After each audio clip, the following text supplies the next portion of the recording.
would appear that the address on the dock situation is going to be left till the end of the week.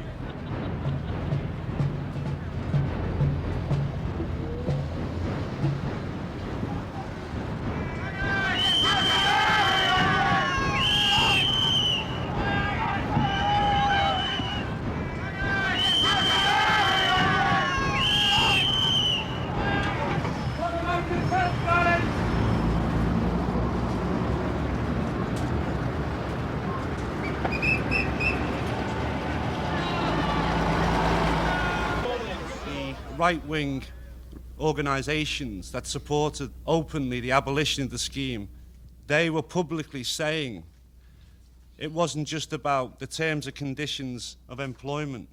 It wasn't about pension schemes. It wasn't about just reducing wages. It wasn't just about introducing casual labour. It was about eradicating, doing away with the culture of dock workers, this culture that we all share in this room.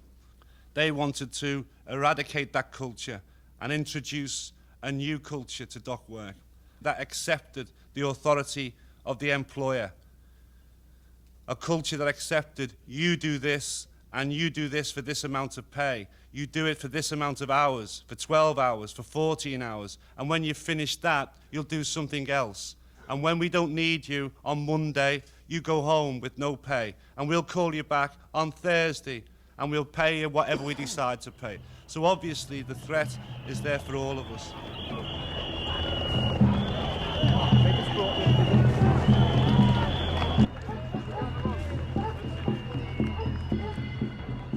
The history of dock workers throughout the world, I think, to have that sense of independence, because it's difficult. I find it difficult to explain, but it's different from a factory. It's different from factory work, and it's very like coal mining. It's very like seafarers, because when dockers go to work, they work in a geographical area of the river, and it's separated from the community. Normally, there's a wall around it, and because of it's a brutal environment, it's a hard environment, and perhaps like old-fashioned expressions like it's macho, and there's that sense of it. There's that sense of it's a dangerous environment like this, and the employers and the union work together to discipline, because it was a harsh environment and a difficult industry to discipline. Because when a worker goes to a factory and he works on the assembly line, making a car perhaps, then the work disciplines the worker, makes the cars. The worker has to keep up, like Charlie Chaplin, he has to keep up with the machine. Whereas the dock worker, he goes on board a ship and there's a hatch with cargo in it, and the cargo is generally difficult to release from underneath the stowage points, and it needs to be manhandled out, or a crane has to pull it out, and it can take 4 hours to move one big crate perhaps. So it's like stupid to be saying to docker, you work faster. It's not that type of industry.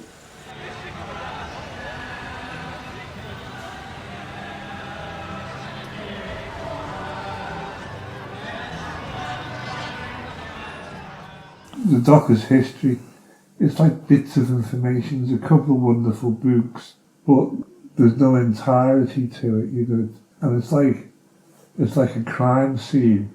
It's only when you put it all together that you realise the fucking criminality of what went on.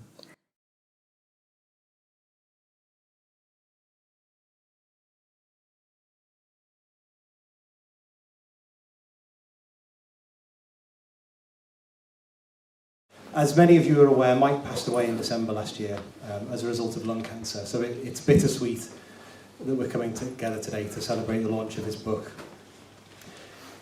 In an inspirational struggle that began in September 1995 and lasted almost 2.5 years, 500 Liverpool Dockers fought for their jobs after being sacked for refusing to cross a picket line.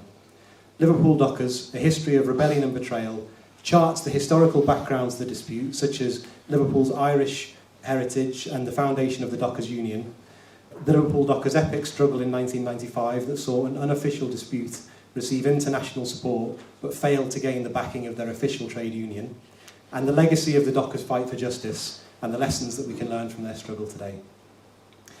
This ambitious work was written over the course of 12 years and draws on a remarkable breadth of primary sources such as the Dockers archives, audio and video recordings, meeting notes and minutes, original correspondence, and news media coverage from the time. It's a rare example of working class history.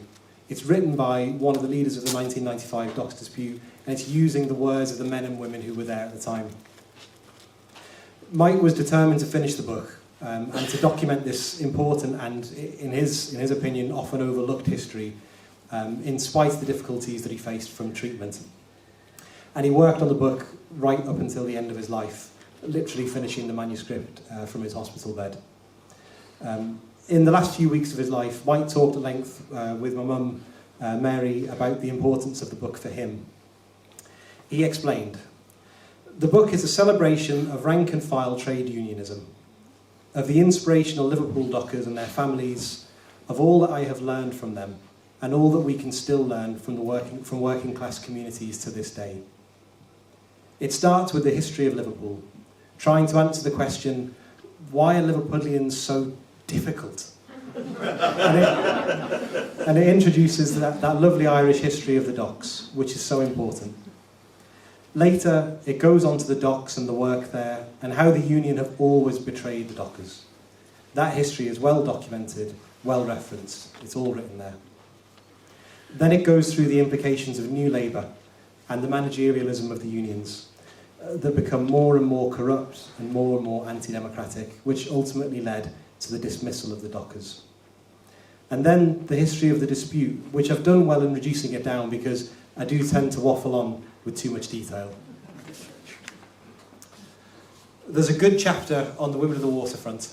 There's a good chapter on reclaimed streets and all the support groups. And then the final betrayal of the dockers with the BDC and the General Executive Council both being overturned by the dockers, but just ignoring them. The book ends in the House of Lords, and the theme throughout it is democracy.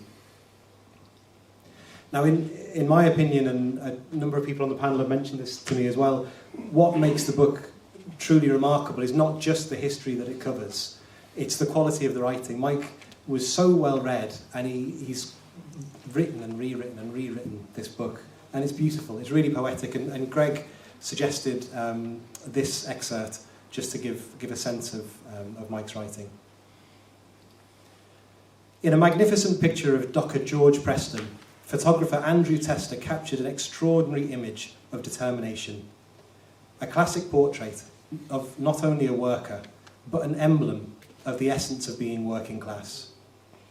This was a class of people in transition, guided by an intangible human spirit to fight injustice no matter the price. And in his flat cap and dirty, well-worn yellow high-visibility winter coat, an unshaven George Preston faces the camera with his bicycle cutting horizontally across the frame, bisecting the picture into two halves. He had decided that it was his new job to repair the huts that provided some shelter to the pickets along the dock road, hence the wood that he has carefully and neatly tied to the frame of his rusty old bike, as string trails randomly from his only form of transport. He has one hand on the seat and the other on the handlebars. His feet are spread apart, and if you look closely, you can see a handsaw tied to the crossbar. All of these assorted bits and pieces appear as one with the bike. They are part of it. The scene is set against a weather-beaten but solid brick wall, a relic from another century, and it is just about possible to make out the 1 of 500 sacked Liverpool Dockers badge pinned to his coat like a medal, alongside his clenched fist and Dockers hook symbol of the International Longshore and Warehouse Union. In the newspaper, the caption beneath this sublime image read, "George Preston was a docker for 23 years until he was sacked. He uses the saw he carries on his bicycle to help rebuild shelters that have been damaged and destroyed by scab workers." It is one of the most beautiful and iconic images of the dispute, and an extraordinary, wonderful record of the man it portrays. A sacked Liverpool docker, another man of few words, a dignified man. a man named George Preston.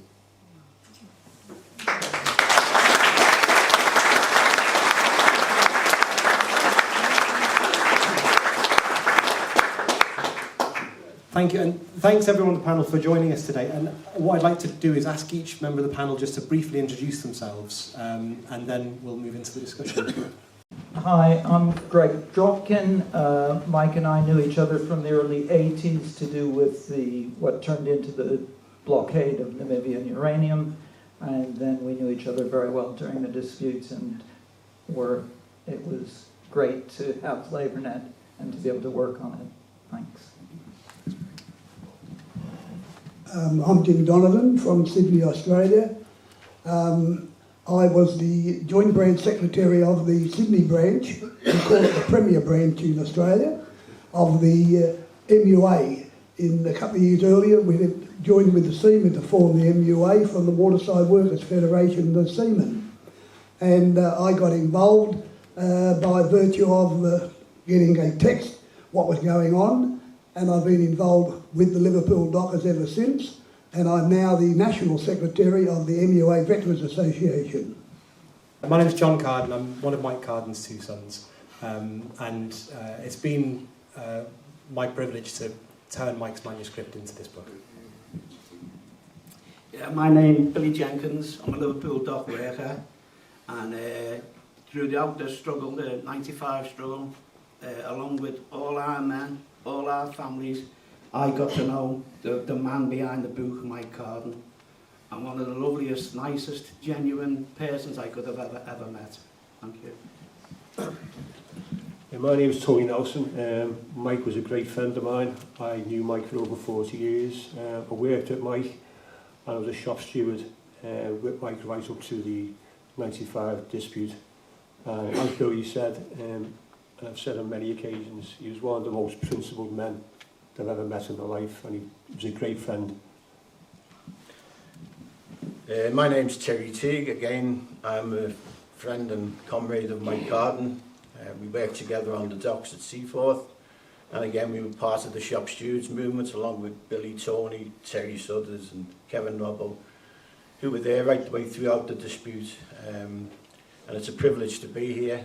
I know it's difficult for John and Mary and Dan, but nevertheless this is a marvellous book, and hopefully we can get into some detail as the meeting goes on. Doreen McNally from the Women of the Waterfront. When the dispute began, it was we were all way out of our depth, didn't understand what was happening or anything.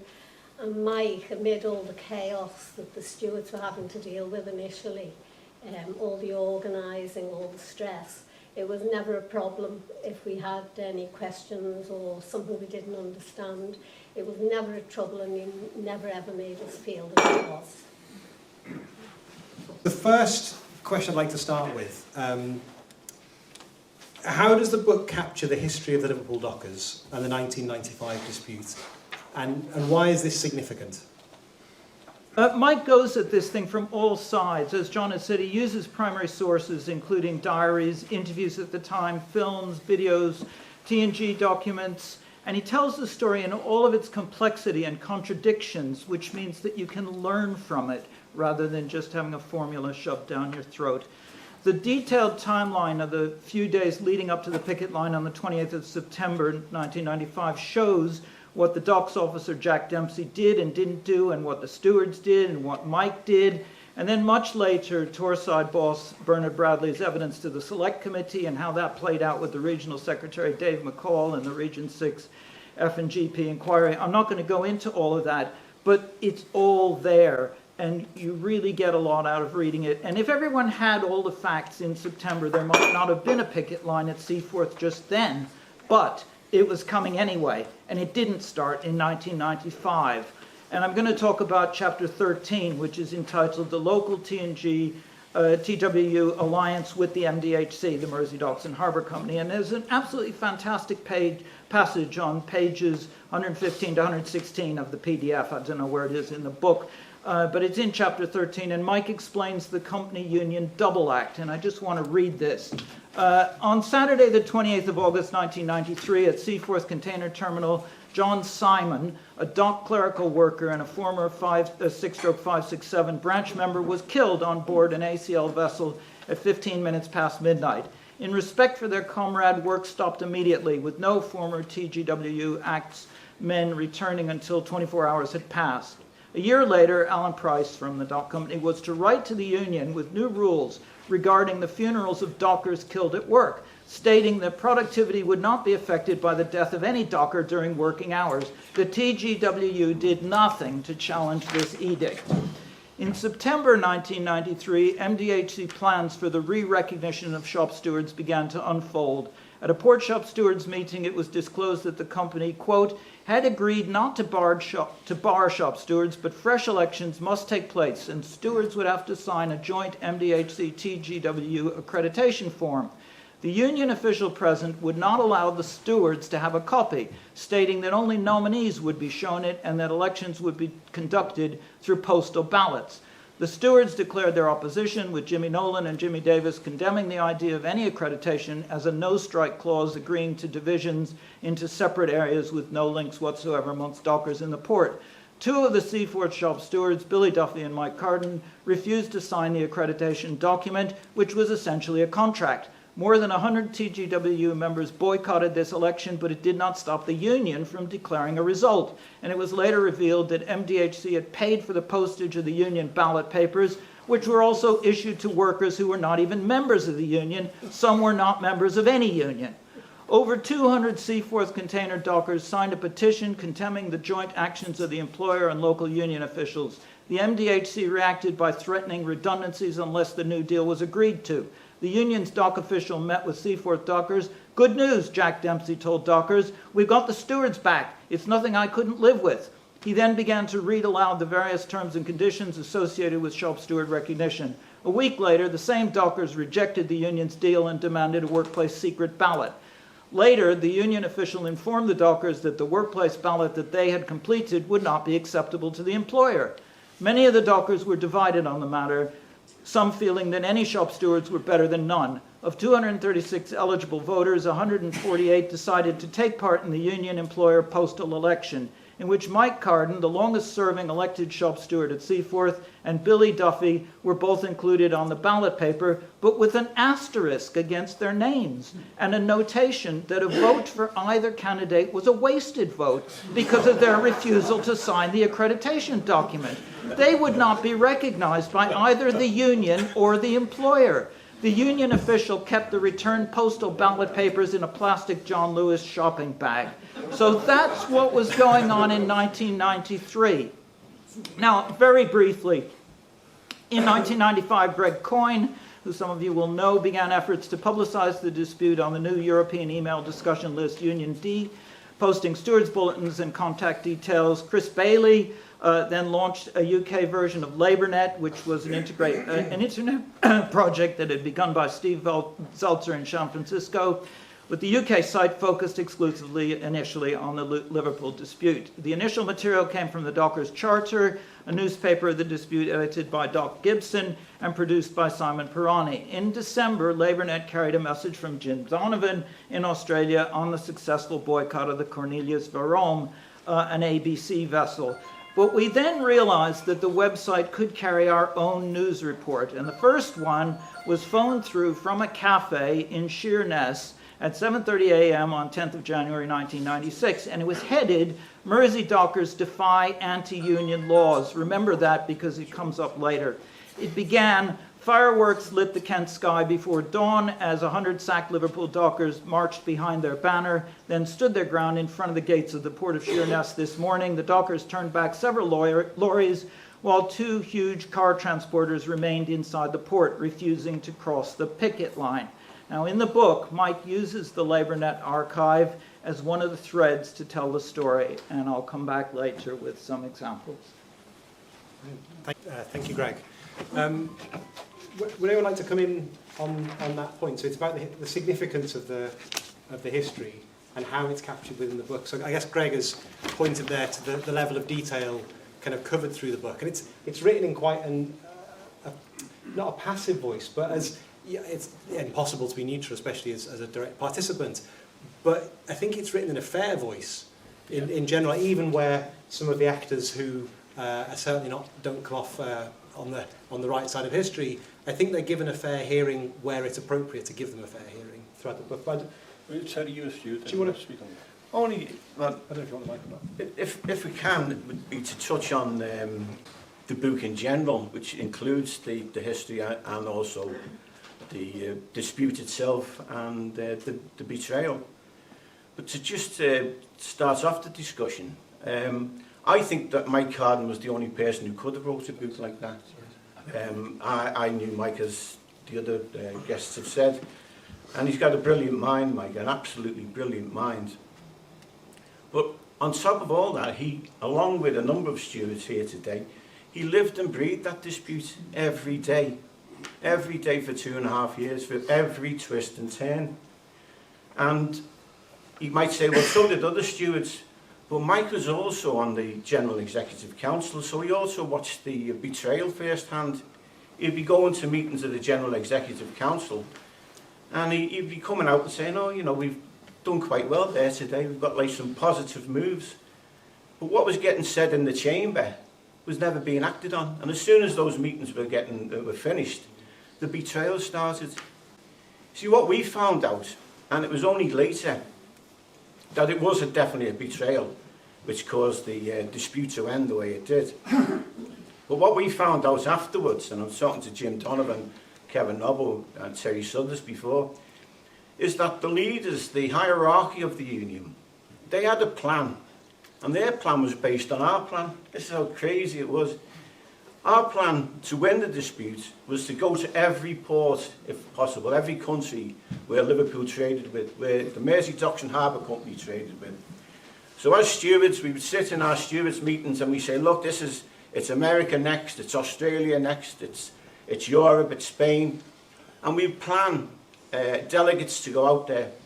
And because of the history of the Dockers, we knew that in the past, the works of, say, Jimmy Nolan and the older dock stewards, there had been an international movement set up, but it collapsed over a period of time. And sadly, the union had never ever picked up on keeping international contacts, so we had to build all them up ourselves. But while we were doing that, while we were planning a campaign to save our jobs, save our lives, the union were doing exactly the same, but their plan was to move in afterwards. So what we found out, we only found out later and after the dispute had finished, which is so sad. And it come from one of the hierarchy of the dispute, and that was the head of the ITF. And the moment we decided to go to a country and campaign and meet the Dockers there and try and get support, and nearly every one of those delegations was successful. We were coming back to 500 workers to tell them, marvellous news what Australia is going to do, marvellous news what the west coast of America is going to do, or the east coast. But what was happening, the moment we were coming home and going back to our membership to tell them what we'd done, the hierarchy of the union were planning to send someone out there or speak directly on the phone to the union leaders, and were threatening them. They were threatening them. You do anything physically to support the Liverpool Dockers, and you've got big trouble because we're not supporting. We're the official union and we're not supporting them. And we even heard tales about, certainly in the case of Morris, he was bullying them, bullying the smaller unions, the likes of Bob Crow at the time, and they would stand up to him. Yeah. But the other ones, he was bullying them to take away any type of support. So when it comes to the betrayal side, it absolutely was a betrayal. And the history of the labour and trade union movement, the hierarchy, I'm not talking about rank and file, but these them famous sayings, Lenny's there now, about disputes managing to grasp defeat from the jaws of victory. Well, that's what with the Liverpool Dockers, we were on the verge of victory, and because of the betrayal, a defeat was grasped from those jaws of victory. And it set that movement back. It set the dock movement back, the port movement back. I'm talking with John Lynch, the new shop stewards there today. It just set us back so many years with the attacks on the paying conditions. And again, the history would see that through the 60s, it was a rise in the dockers' terms and conditions, organised labour, shop stewards movements, everything moving in the right direction. And all of a sudden you get a setback like what we went through at the end of our dispute. And it put the movement back so far that young stewards and agency labour, you know, what a battle that was. Tony and myself had to go back on there through Len McCluskey, and we could see firsthand how bad the movement had suffered. But it didn't need to be like that, as Mike would say. It was no need whatsoever for that to have happened. That should have been a victory for organised labour. That should have been a victory where everyone within the movement could have got behind and said, look, we played our part with the Liverpool Dockers. We were there for mass meetings, we were there for the demonstrations in town. And the only thing that we never got was that commitment from the leadership. Morris and his Quislings, they had sided long ago with the Mersey Docks and Harbour Company and the people that was left working in the ports of Liverpool. And sadly, that was the saddest and the most devastating part of the group. And I'm sure, like, if we can get into a general discussion, other people will come in on that. So I know it's not directly on the history, but history come into that. And now, now we're living that history again. We're building up that movement again. We won't go into that detail, but just to say, there is people back on the docks with the same fire in the bellies who are now taking on employers, and things are getting a lot better. Great.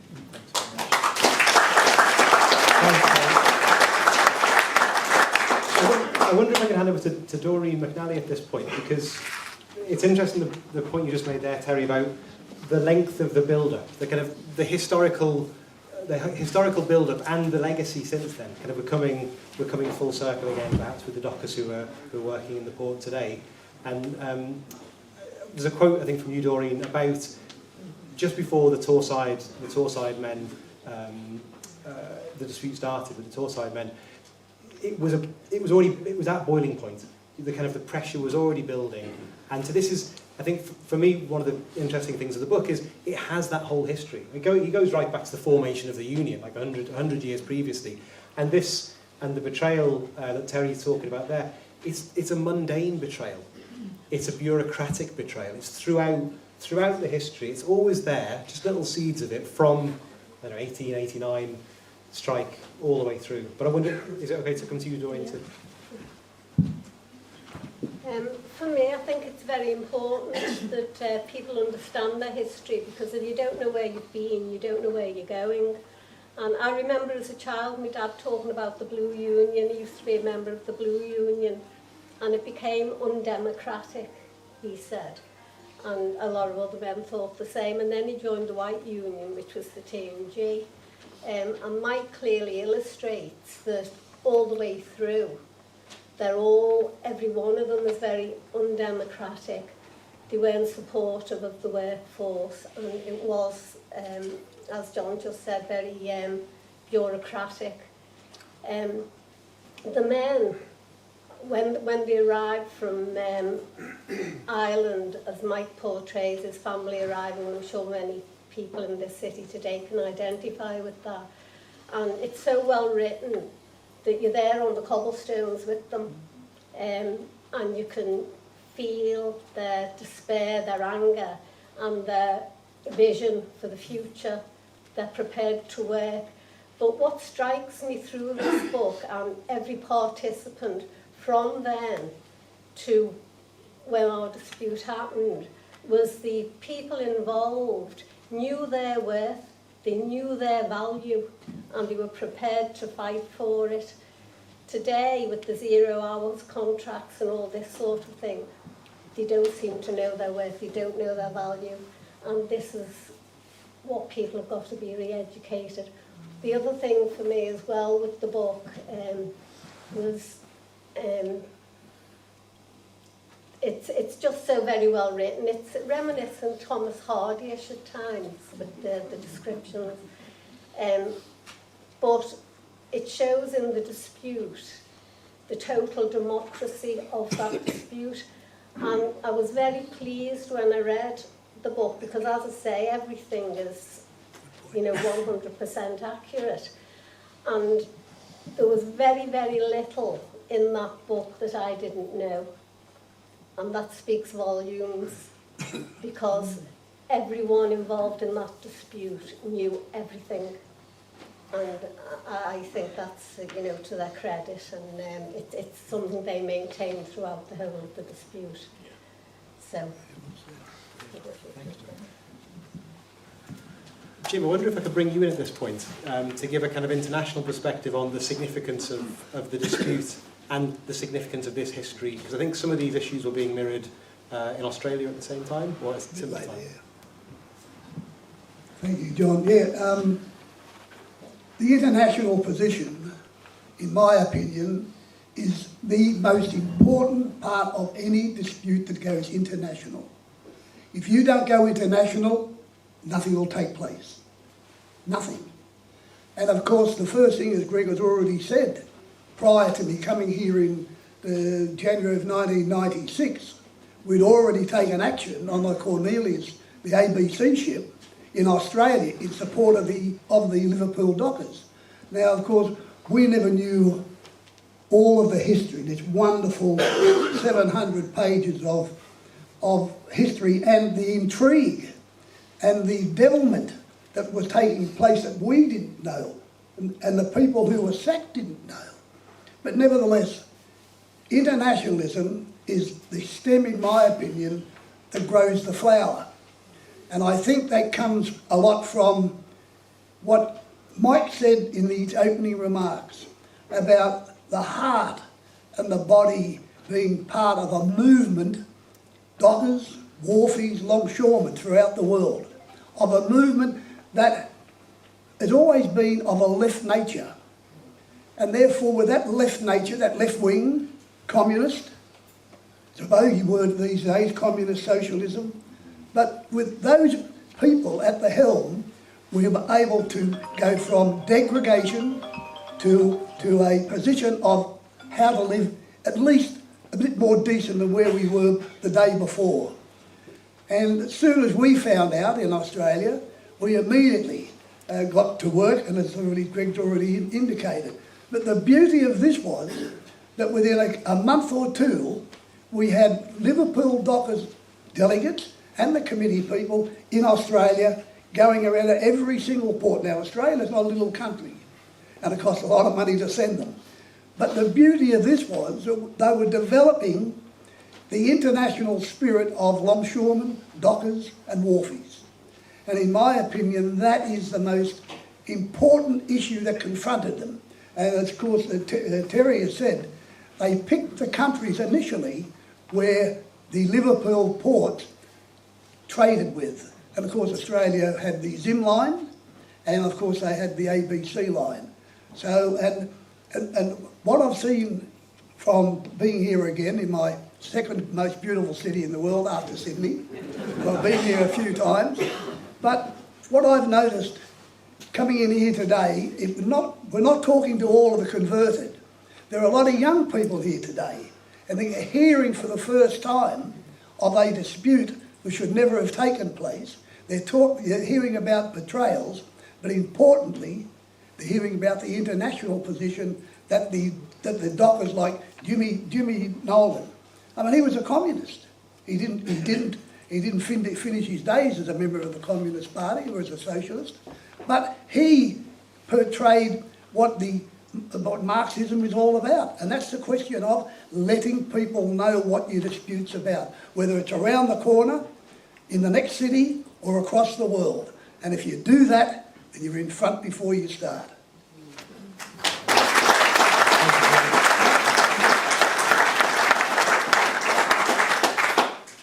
The theme of rebellion and betrayal, we've talked a bit about already, but I wonder if we could talk more about the rebellion side and how this theme develops through the book.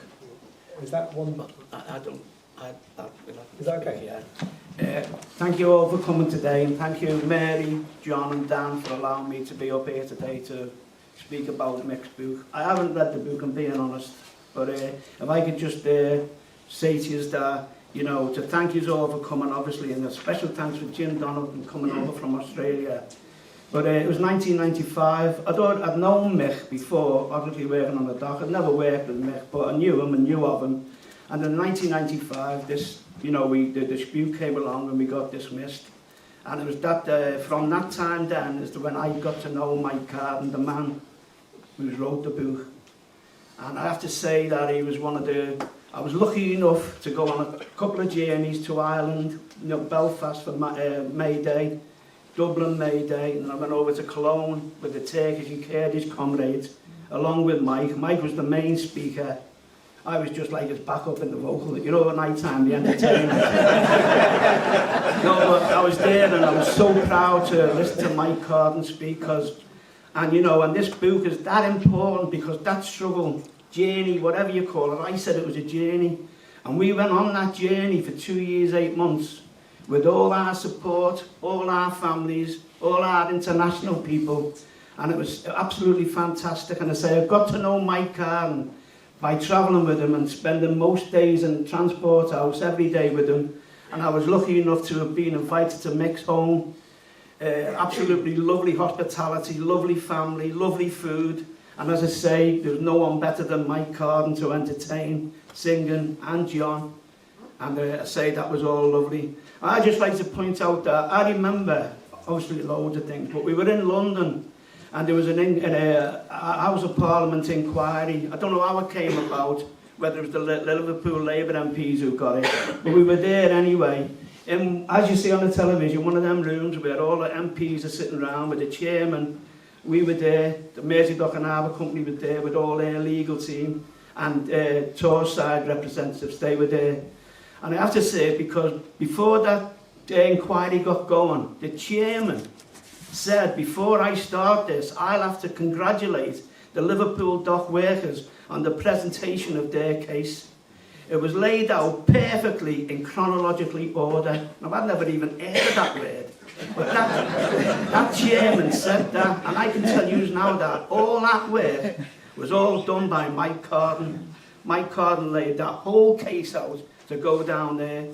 So I'm sure that Mike Carden, whatever's in that book is the truth, and that there couldn't have been a better man on the docks throughout that struggle who could have wrote a book and made up that. It needed to be written about, obviously, because it was a tremendous struggle internationally and everything else, and support locally, but it was written by a man that went through it, and an honest and genuine man. And I'd just like to finish off, if you don't mind, because it was, you know, we did have some brighter sides. We all, 12 of us, went down to York races for the York Gold Cup. A day off, we had a day off, and Mike's with us. Mike didn't know the one end of the horse to the other, but all of us who thought we were smart, you know, we could bet.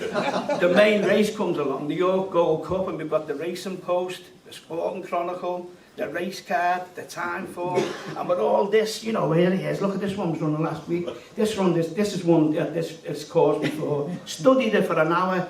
Anyway, we all get our bets on. Bang, off the race goes. Now I remember clearly because mine was up there, and there's me, you know, excited. Go on, get in there. This will pay for the day. Anyway, from out the clouds comes this horse. Don't know where they come from.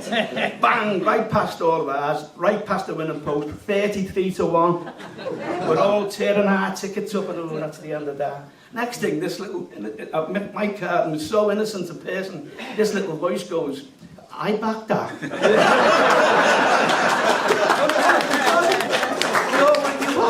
How did you pick that, Mike? Emma's Girl was the name of the horse, and he goes, our little dog's called Emma. So Mike Carden, honestly, that's how clever he was. You didn't need to read the Racing Post. Mike Carden knew what was going to win that race.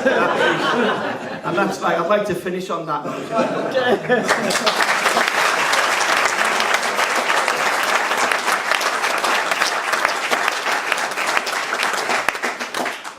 I wonder if it's worth moving into the relevance that this history holds for us today. I think a few of you have touched on that already. Rereading it in the last few weeks, it's a different time. It's interesting, having grown up through the strike, it's a different time in terms of expectations. And as you said, Doreen, before about 0 hours contracts, or not, you know, you can't get to a tribunal if you've got less than 2 years full-time service. But who has 2 years full-time service? So it's a different era where people had expectations of being treated with dignity and respect and getting paid a fair wage for their job. So, can I come to you? What I wanted to do was to say some of the detail from the international side which really is to do with the betrayal and not about the stuff today. So it took us a long time to find the connection between the Mersey Docks and Harbor Company in Oakland, California, and we wanted that because Jack Heyman was a prominent figure in this whole story, was on the Local 10 executive of the ILWU in Oakland, and he was basically begging the stewards to tell him, well, what can we do besides giving you money? And none of us knew. But it turned out that the Mersey Docks owned Thamesport 100%, and Hapag Lloyd sailed from there to Oakland, which made the trade a legitimate target. And in the book, Chapter 7 tells the story of the Neptune Jade. Now, for those of you who are too young to know about McCarthy, the phrase you need to remember from the 50s is, are you now or have you ever been a member of the Communist Party? And what happened here was they had a picket of the Neptune Jade, and the authorities wanted the U.S. West Coast longshoremen to identify the person or persons who first communicated to them the idea of holding a demonstration at a North California port with any connection to dock workers in Liverpool. The person who first communicated the idea of holding a demonstration over the cargo or any portion thereof on the vessel Neptune Jade. And every person who was a member of or in any way affiliated with the Committee for Victory to the Liverpool Dockers. So that was the witch hunt that was going on there. Now the picket captain was Robert Erminger, and he was on trial for contempt of court after the employers had obtained an injunction limiting the number of pickets, only for an even larger group to turn up for the ongoing leafleting sessions, which continued to persuade truckers and ILWU longshoremen not to cross the picket lines. Erminger could have been jailed, and the dock and shipping industries were also seeking damages running into millions. The Labor Studies Group at Oakland's Laney College was also being sued amid demands that its coordinator, Albert Lannon, supply membership lists, minutes of meetings, and names of everyone he knew who attended any of the demonstrations. But what actually happened was they couldn't unload the ship in Oakland. They sailed around in Oakland Harbor for 3 days and gave up. And they went up to Vancouver, and they had another picket, so they couldn't unload in Vancouver. And then they went across the Pacific, and they went to Japan. They got to Yokohama, another picket. They couldn't unload the boat. And finally, they got to Taiwan, to Kaohsiung, if that's how you pronounce it, and it was finally worked by non-union labor, but not before the shipping companies had hit LaborNet 1,000 times clicking on it, because they already knew that you had to check the internet for strike plans. So that is the depth of what was going on. And I think that was one of the most successful international actions, but it came far too late. It should have happened a year earlier. Well, too bad. The international actions, which began in Australia 2 years earlier, that Jim has referred to, provoked a huge online debate. And that's what I want to talk about, which does begin to point towards the present. And in chapters 41 and 44, Mike goes into this in great detail. So it was about the ITF. The stewards had called a second international conference held at the Trade Union Center on Hardman Street in August 1996. And ITF affiliates had been invited to attend, but most did not. And it appeared that the ITF had dissuaded them, fearing the emergence of a separate international steering committee. The ITF press officer, Richard Flint, categorically denied that any affiliate had been stopped from attending, but his account was contested online. And in reply, Flint confirmed the ITF view that in 1989, the Liverpool Dockers had come to Europe as strike tourists. That's what the ITF thought you were doing. But meanwhile, the stewards had a circular from ITF Dockers Section Secretary Keith Margus in January 1996, which said, ITF affiliates must await the signal of the ITF before organizing any solidarity action. Do not intervene against a boat which has loaded or unloaded cargo in the port of Liverpool without previously contacting the ITF Secretariat. LaborNet then learned that back in February 1996, Margus had written to an ITF inspector explaining that the ITF will not request its affiliates to organize or initiate supportive actions, and participating by an ITF inspector in the meeting at Liverpool would be a violation of this agreement. A few weeks later, the ITF inspector resigned, and he answered Richard Flint online. His name was Jack Heyman, and here's what he said. The day before I was to fly to Liverpool, Keith Margus, who had not been able to reach me by fax, insisted in a telephone conversation that I not attend the International Dock Workers Conference in Liverpool. He stated that 1, the strike was illegal and unofficial, not having been endorsed by the TNG. 2, the TNG and ITF affiliate was not requesting support, and the ITF was adhering to that. 3, the Dockers couldn't win. After I refused his orders, he stated the ITF couldn't stop me, but that I shouldn't mention ITF at the conference or to the media, in order that we wouldn't mix our banners. Since the ILWU was supporting the Dockers and the ITF was not, it was decided to take me off the ITF payroll and put me on the ILWU's for the week of the conference. Despite an earlier statement by you, Richard Flint, this was a political, not a financial decision. Now, Heyman's letter concluded, now British Dockers are slandered as strike tourists by you, by Keith Margus, the Dockers, ITF Dockers Secretary, and ITF General Secretary Cockcroft, for not getting prior approval before going to Holland to seek Dockers strike support, both in 1989 when British Dockers unions were being wiped out, and now when the last union poured appeals for help. Shame! Many Dockers are the sons and grandsons of Dockers. Their roots reach deep into the class struggles of Britain and Ireland. In sharp contrast, only a scant few in the ITF leadership have ever worked in maritime. Tourist? Who's the tourist? 2 days later,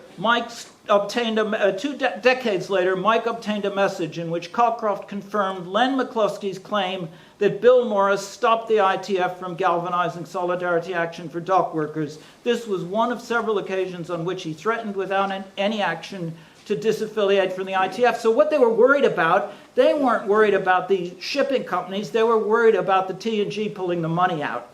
In the heat of the dispute, the online debate, which I've just told you a bit of, revealed some of the internal workings of union organizations which were supposed to represent the interests of their members domestically and internationally. Now that was unique. All this stuff goes on behind closed doors, and now it was on the internet. Anyway, a bit later I'll tell you about another debate. And what day is that going to be?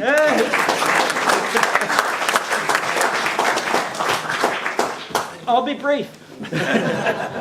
Thanks, Greg. I think that illustrates the point that it wasn't just a kind of a minor betrayal. The effort involved in betraying the Dockers, it took some doing. It took consistent, to overturn democracy at every juncture where it came up. Should we lead? Is now a good point to move into? Let's just make a good point. Yeah, I was speaking to Mike right up until he passed away, and he was sending you a draft of the book every few months, and you think that's big. You want to see the email. Because Mike was not obsessed, he was obsessed with history. He knew that history was everything in Liverpool as a city and Liverpool Docks. And he knew that people failed to understand the culture. But what he was also saying in the book, and it makes uncomfortable reading, to be honest with you, for people on the left. And I know everybody in here is on the left. Well, if you're not, you shouldn't be here. But the thing is, it was the failure at the end of the book. He goes into detail of the failure of the left within the Transport and General Workers Union to hold Bill Morris to account. Because Bill Morris was the animal he was. He got in on a left ticket, and then he turned right wing. That happens all the time. It happens in the Labour Party, it happens in most unions, where they sell the rank and file out left and centre. But it's up to the left to hold these people accountable. And that never happened for us. It never happened in the Transport and General Workers Union. Now, you've got to have evidence of that. And that's why the book is so big, because Mike would always make sure he had evidence. When he made an accusation, he would have the evidence. And that book goes into detail. The index is nearly as big as the book about who did what. Now, it couldn't become clear to us within the first 3 months of the dispute that we weren't going to get support in the UK. Because I still think it's today. I think the trade union movement hides behind the anti-trade union laws. That was the case then. It's the case now. And that comes to fruition when we went to Australia. I went to New York and Pickers in New York. Now, that New York union was a business union, the ILA. Greg knows all about the ILA. But the men in New York refused to go to work on the ACL for 3 days, New York and Baltimore. They never hid behind any trade union laws. Now, the question when we come back to Liverpool from Australia and America was, well, why is it that someone, is it 5,000 miles away, Jim Donovan was in charge then, would support Liverpool Dockers and trade unions in this country wouldn't? It wasn't just down to Bill Morris. Mike makes that clear in the book. He was always saying the strike cannot be about a local official. The strike cannot be about scabs or just Bill Morris. It's got to be the big picture. And the big picture is that when you've got a trade union and you've got a left-controlled executive council, and once again, he's got to prove that. In 1987, I think it was, when we had the BDC in Brighton, the Liverpool Dockers won the vote. Now, on the platform was the rank and file from the Executive Council, along with Bill Morris and a few other people. But an instruction was passed. We don't know what was actually going on. But they overturned the vote. And that is the whole essence of the dispute. That when the left start taking notice of a General Secretary just on a nod, because his famous statements and the reason he went against us was, my job is to defend the fabric of the union. What he means by that is the buildings, the wages and the money. Fabric of the union to us is the membership and people who go into dispute. Thank you.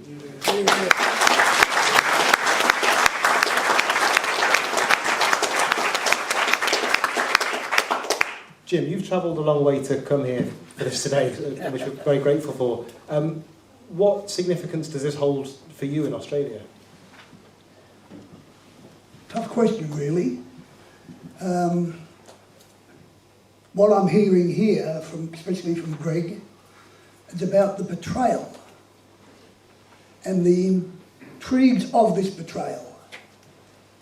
The reason I'm raising this is because in Australia, it's more open.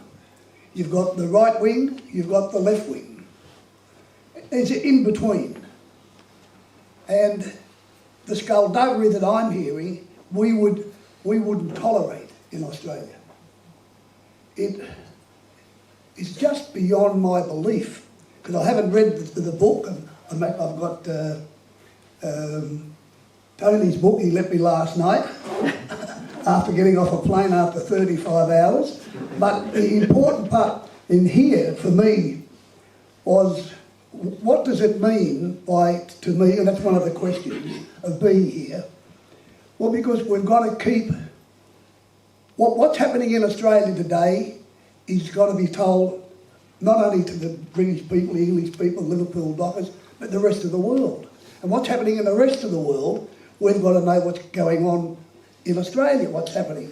Because what is happening, and Tony just touched on it, is that the union movement throughout the world is hiding behind the threat of sequestration.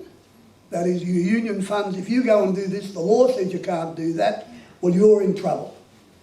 And of course, that was the law that Morris hid behind when he couldn't go out, which he said, we can't support you because they'll come in and sequester our funds and therefore we won't have a union. Bullshit. Now, in Australia, the odd part about what is happening is that the right-wing unions that did nothing, and I've been in the trade union movement since 1956, did absolutely nothing. I'll name them. The Plumbers Union, the Electrical Trade Union, the Old Shearers Union, the Australian Workers Union. But oddly today, they've gone from a right-wing position to a middle of the road to a bit of the left. And you know why? Because they're being attacked the same as the left. To get the left, they've got to destroy the trade union movement and the working class movements throughout the world.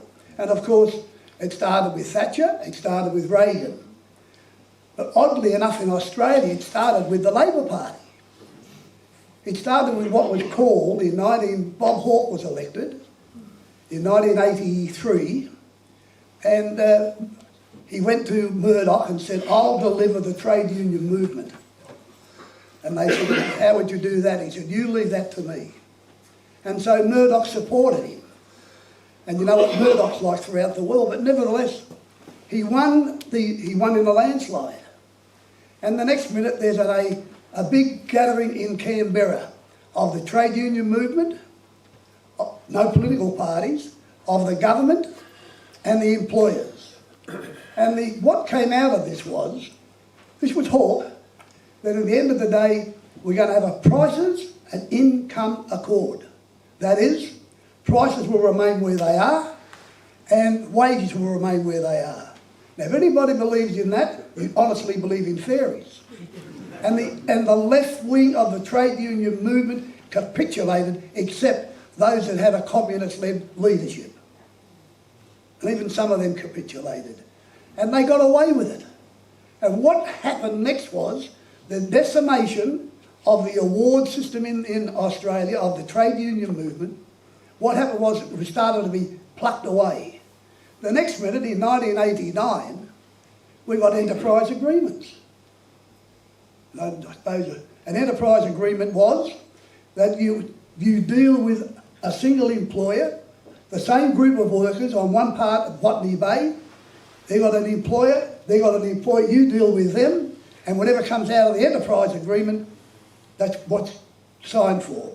And I asked the question of Taz Bull, who was the National Secretary, I said, you telling me that we're doing identical work and there could be two different wage systems? He said yes.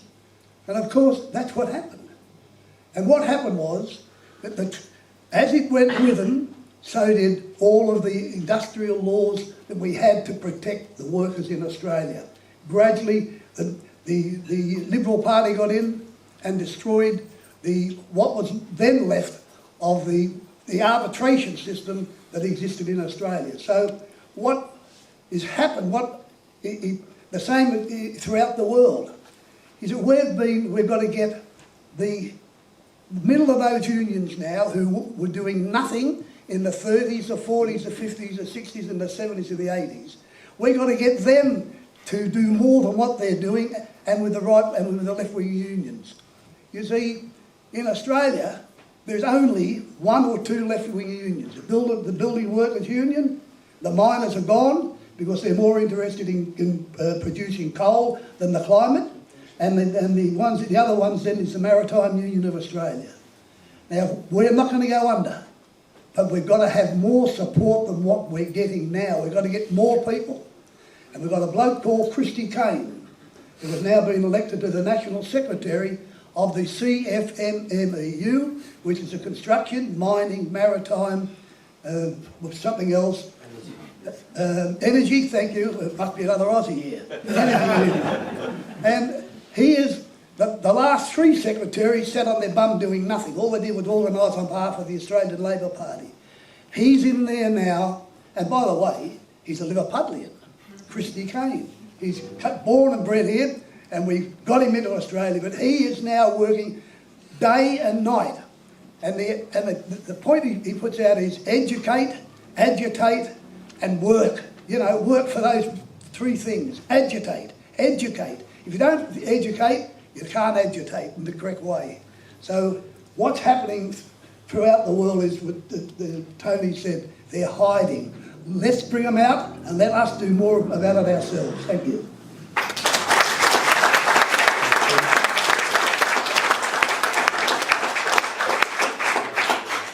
Sounds a bit like, are you or have you ever been a Liverpudlian?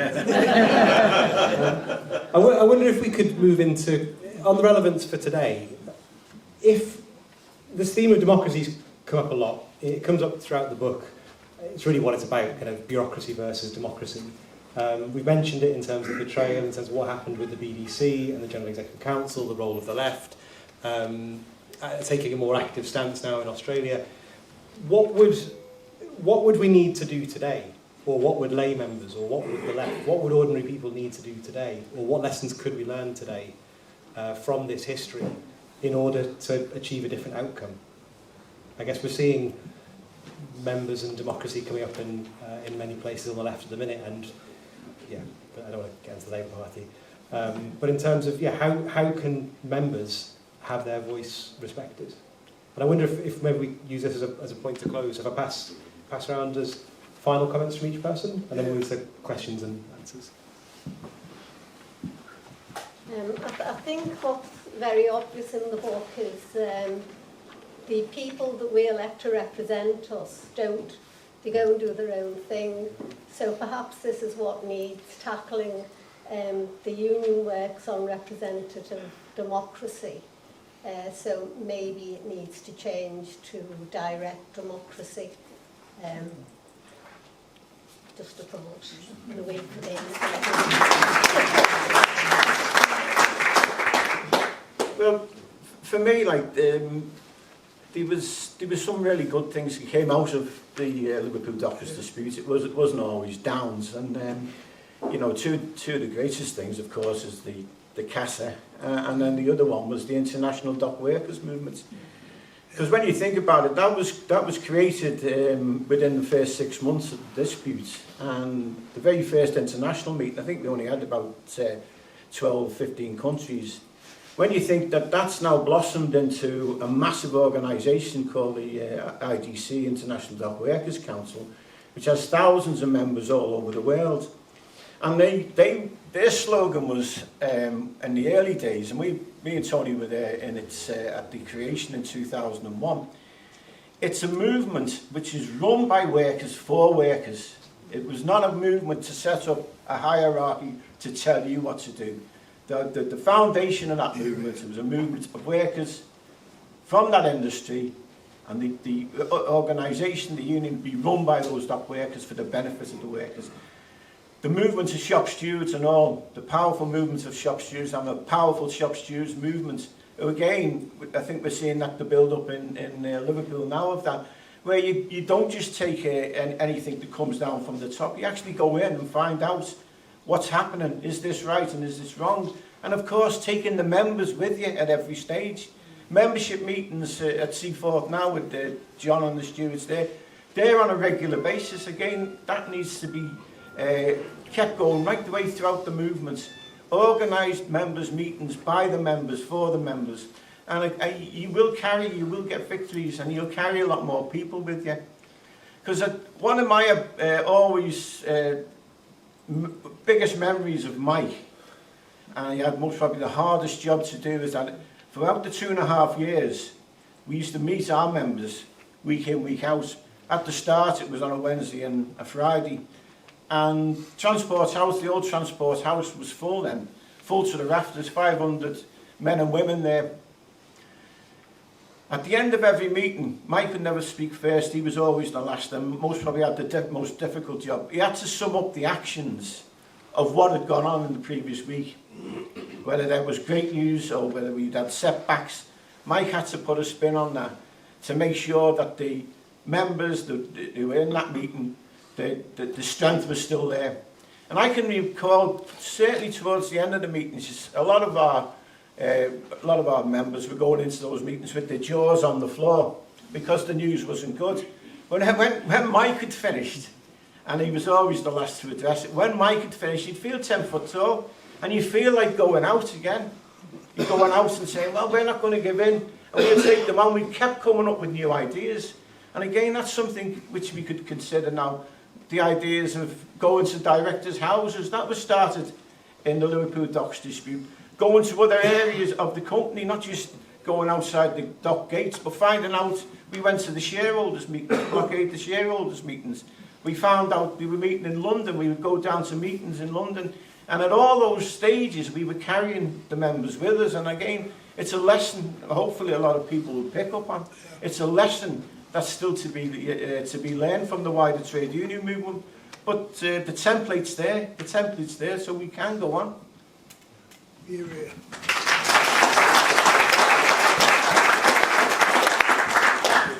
Yeah, I mean, if you just give a couple of examples, if the official union or any official organisation, they hand the power back to the rank and file, they shouldn't be scared of it, because it works. It works, and I've got an example. When me and Terry went back on the docks 10 years ago, under a project under Len, first thing we did, we met John Lynch, and he wanted to speak after we speak, and just make a couple of contributions, John. But we said to John, look, we won't go in to meet any boss ever without you and your shop stewards. Your shop stewards will be telling us what to do. Now, people are going to say, oh, you're naive, that's not the way it works. But for 10 years, we did that. Now, when we went on the docks, I think John, you kept me wrong, I think the union was 45%. When we left, it was 95%. And we had a very strong shop stewards movement, health and safety. They had a great relationship, believe it or not, with PO Ports. You know, it's not as great all the time, obviously, but it's worked because we decided that the rank and file were going to run Liverpool Docks again. And that's what's happened. And John will tell you, they meet every week. It's a democratic organisation. To take the power back and get more democratic, John, I would just tell the official unions, not just one, but all of them, don't be scared of the rank and file. Yes.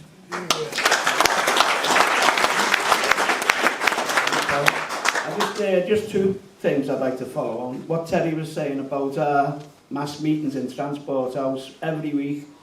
Our meetings were open. Anyone could come in. The stewards, Jimmy Nolan and Mike Carden, said, let them, they're open, the doors are open. We've got nothing to hide. All we wanted to do was tell everyone what was going on. Nothing to hide. So they were open and always was, and that was the best way to be. And just secondly, what Tony was saying, you know, it's hard enough going to work, isn't it? You know, who doesn't want to have an easy job?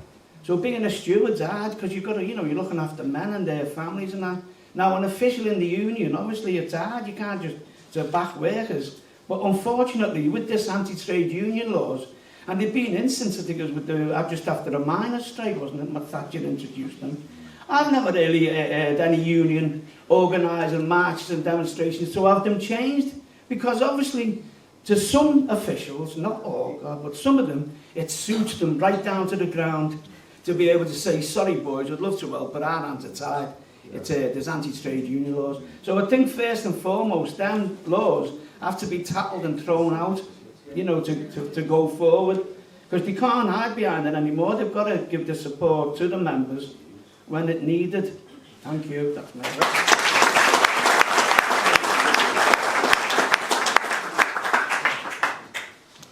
I think the opening remarks of Dory, when she made her first contribution, was the democracy within the 500 Liverpool Dockers, the democracy that was there. It was there before, it was there during the dispute, and it was there after, even though they didn't get their jobs.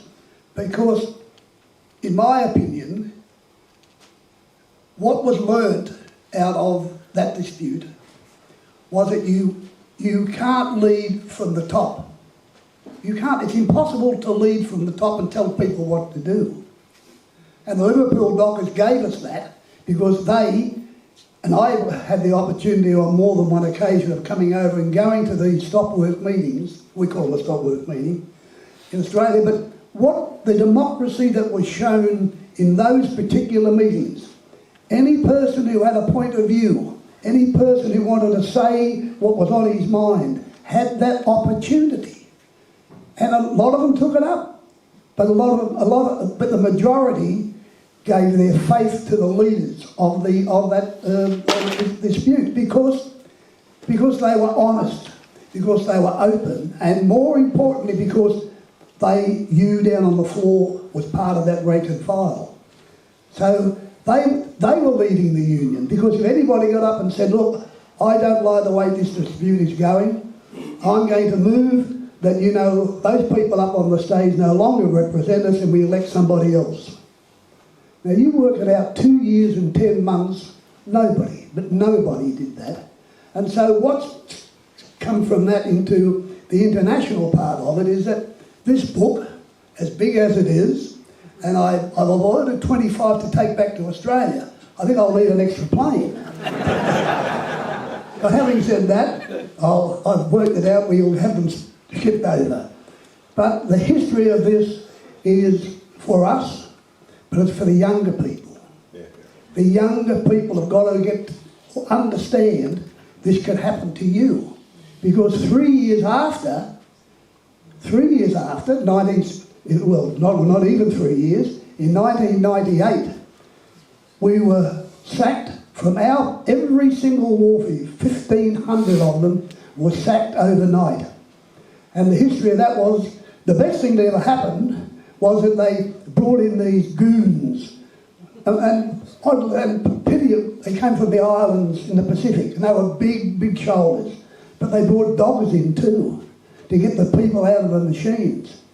That really put the Australian people offside with them and on side with us.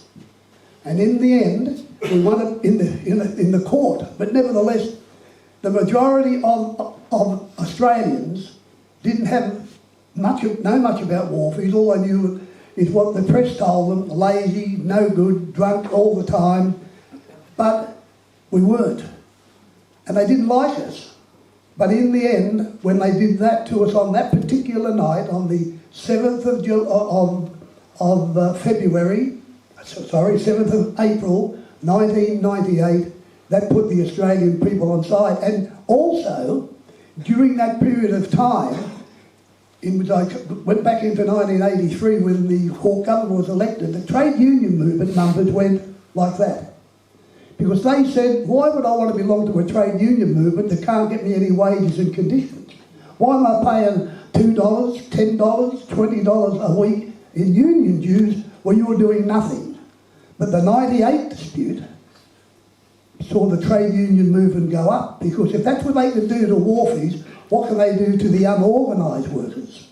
And so what we learned from the Liverpool Dockers, from their dispute, flowed onto us, and let that flow onto every other place around the world. Read this wonderful book, and I'm sure you'll get involved in your union, in whatever it is, whatever you want to do. Get involved. Tell the young people, if you aren't involved, you're going to continue to be dictated to by the ruling classes. And let me finish on this note.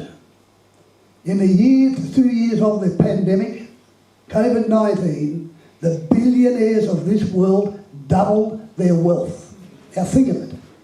They doubled their wealth. They can only double their wealth at the expense of the people that produce the wealth that they've got. That's us. That's us. And so I didn't think I'd ever see there'll ever be a rise up. But I'm listening to the news this morning in Britain. They're going to reduce the criminality of thieving, because you can't survive unless you thieve. Food, that is food. So they're saying they're going to have a compassionate affair, compassionate on behalf of them. But it shouldn't have to happen. In Australia, 1 in 6 kids in Australia, in this day and age, go to bed without a meal. Think of it. Because the wealth of the world doesn't belong to the people who produce it, it belongs to the billionaire class who want to take more off us and more off us. Thank you.